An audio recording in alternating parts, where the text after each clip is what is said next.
different. You are a different person. You are very logical and very straight and very nice. Thank you very much. And I appreciate that. And I call you His Excellency Mirza Tahir Ahmad. I have got only one question. And this is, I think, deliverance from cross. Sarzafullah Khan has said yes, also. That's right. And then in other. I have got the Urdu Bible in my hand and Anajil also. As you call us the people of the book.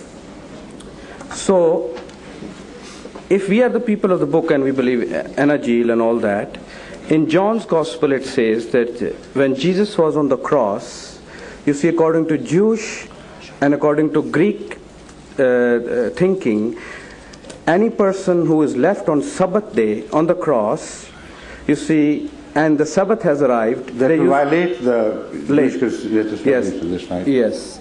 They used to break the legs in order to find out whether that man is dead or alive.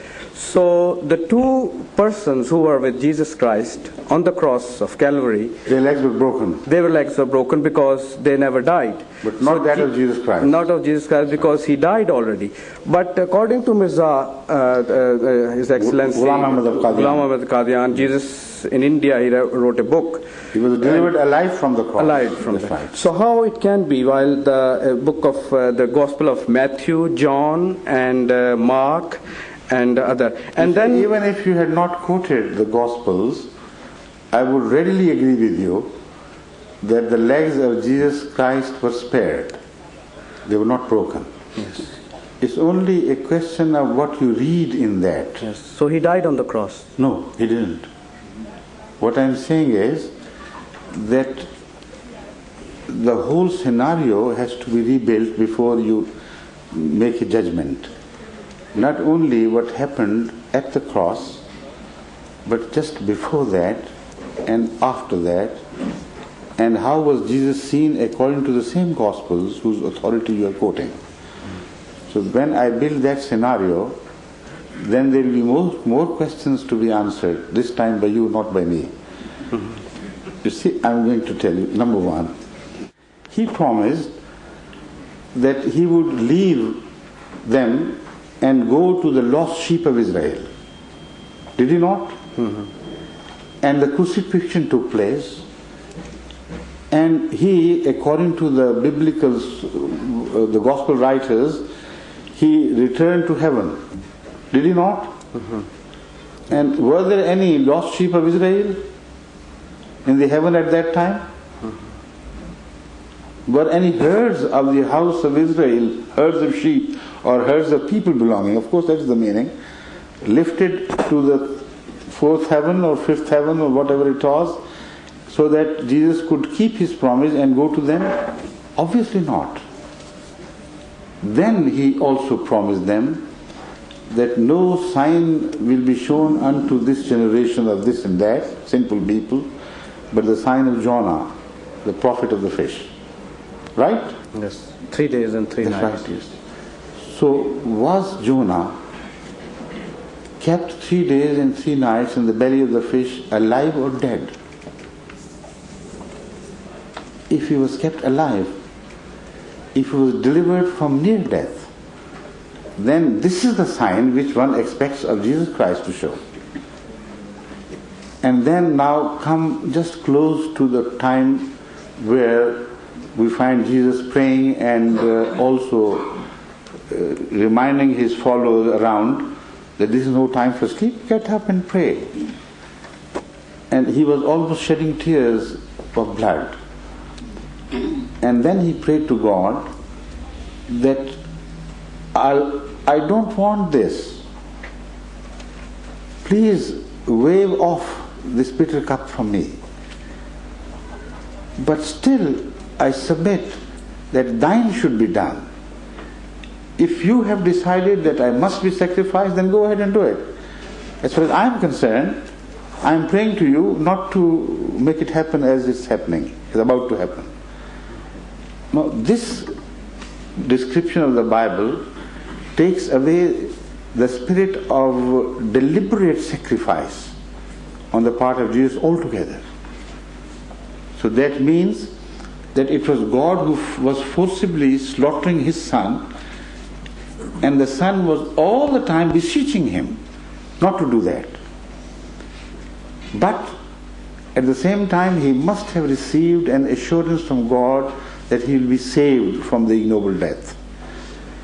Because the last cry of almost protest we hear while he was still upon the cross was Eli, Eli, lema sabachthani, which is a cry of surprise and disbelief. How could it happen that I'm about to die? That sort of thing. Have you abandoned me? Well, it seems God had promised him he would never abandon him. And what about the unkept promises of going to the house of lost sheep of Israel and in search of them and delivering the message to them? All that is finished. So there has to be some other meaning to it than what is ordinarily understood by the Christians. Now, when he's taken down, I'm coming. When he's taken down, his legs are not broken, despite the fact that when his side was pierced, blood and water gushed out. And in the book Deliverance from Cross, published by the Ahmadiyya Community London, in which it is the coverage of a function held here, a sort of function in which Christians also participated. A well-known surgeon gives his evidence that the way we can rebuild the scenario of what happened at the time. This heart was here, the spear pierced his body from that side, and it could not have crossed the swollen watery pleura, which is the description of wet pleurisy in scientific term. And the evidence of blood and water gushing out speaks of a life phenomenon, not the phenomenon of death. So he says it is a positive evidence according to medical understanding that Jesus had not yet died by the time his side was pierced, but his heart was not damaged. So despite the signs of his life, his legs were spared. Why? Because there seems to be a sort of conspiracy between Joseph of Arimathea and the governor, Pilate of that area, Roman governor, who in fact was made to decide against Jesus Christ against his will, despite the dream of his wife. So what seems possible is that he willfully had appointed the time of crucifixion to be a time somewhere after the midday of Friday. He knew better than anybody else that according to the Jewish Christian, nobody would be permitted to hang beyond the hour of sunset. In fact, the bodies were taken down much before that. So there was every likelihood that while ordinarily the death took place within 3 days and nights, that is the time by which they were kept to remain hanging. They were kept remaining hanging. Mm-hmm.